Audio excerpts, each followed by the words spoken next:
இன்றைக்கி அலுவலகத்தில் எல்லோரும் என்ன உணவு எடுத்துகிட்டு வந்தாங்க அப்படின்றத பார்த்துடலாம். அதுக்கு முன்னாடி நாளைக்கு வந்து ஆயிஷா சகோதரியோட பெரிய பிள்ளை அமான் அவங்களுக்கும் அம்மு சௌந்தர்யா அவங்களுக்கும் பிறந்தநாள். இனிய பிறந்தநாள் வாழ்த்துக்கள் பிள்ளைங்களா. எப்பயுமே சந்தோஷமாக இருங்க. உங்களால் முடிஞ்சால் நீங்களுமே அவங்களுக்கு வாழ்த்து சொல்லுங்கள். அமர்நாத் வந்து இன்றைக்கி உணவு எடுத்துகிட்டு வரல. அதனால் ஹோட்டல்லேருந்து பரோட்டா தான் வாங்கிட்டு வந்து சாப்பிட்டு இருந்தாங்க. பரோட்டாவோட தமிழ் பேர் என்னென்னு யாருக்கா தெரிஞ்சால் எனக்கு கருத்துரை பெட்டியில் வந்து சொல்லுங்கள்.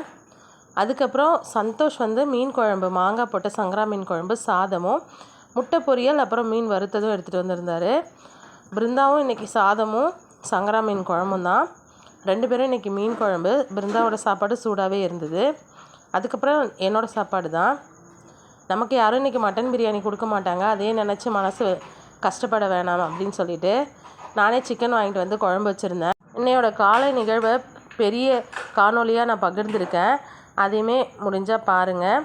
பார்த்து எனக்கு ஆதரவு கொடுங்க. நான் வந்து இன்றைக்கி சோறு, கோழிக்கறி குழம்பு, மிளகு ரசம் இதை தான் எடுத்துகிட்டு போயிருந்தேன். பெருநாள் ஆட்டு இறைச்சிலாம் பெருசாக கிடைக்காட்டியும் கோழி இறைச்சி அப்புறம் மீனோட இந்த நாள் வந்து கொஞ்சம் சிறப்பாகவே தான் கழிஞ்சுது.